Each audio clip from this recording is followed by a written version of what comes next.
And now a practical exercise for you.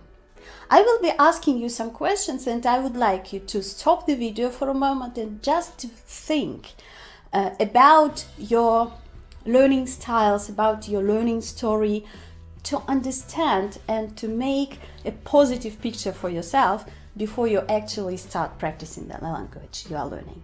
First, try to think, especially if you have this assumption, yes, as I told you before, especially if you think that you are not really good at language learning. What successful learning experience did you have?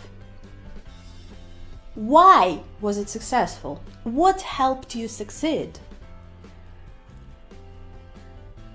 What will I use for the next learning experience?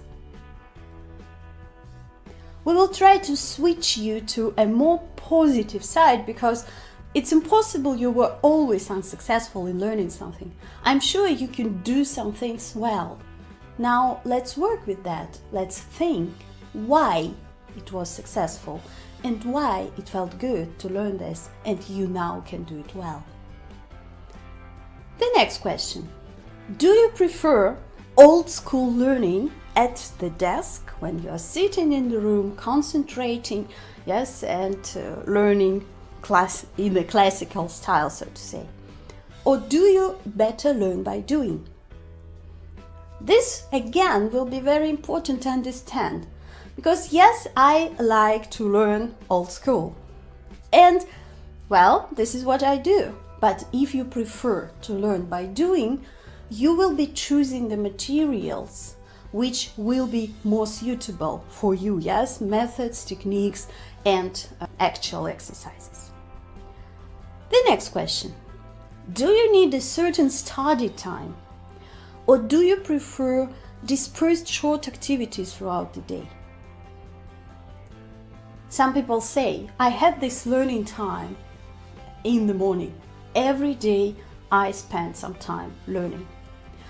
Some people hate schedules. I hate schedules. I prefer to do something for 5 minutes when I have time in between my general activities, and this works well for me. Again, you need to choose what's best for you, and there is no right answer to this question. You will just organize your language learning according to your preferable style. And one more question. Can I learn for several months without a teacher? Can you imagine that? If not, probably it's better to find a course or a teacher for yourself. But if it feels right in your head, maybe you can become a very successful independent learner. Please share your ideas in the discussion and in the project section. I will be very, very interested in reading your answers and commenting on them. And I will see you later.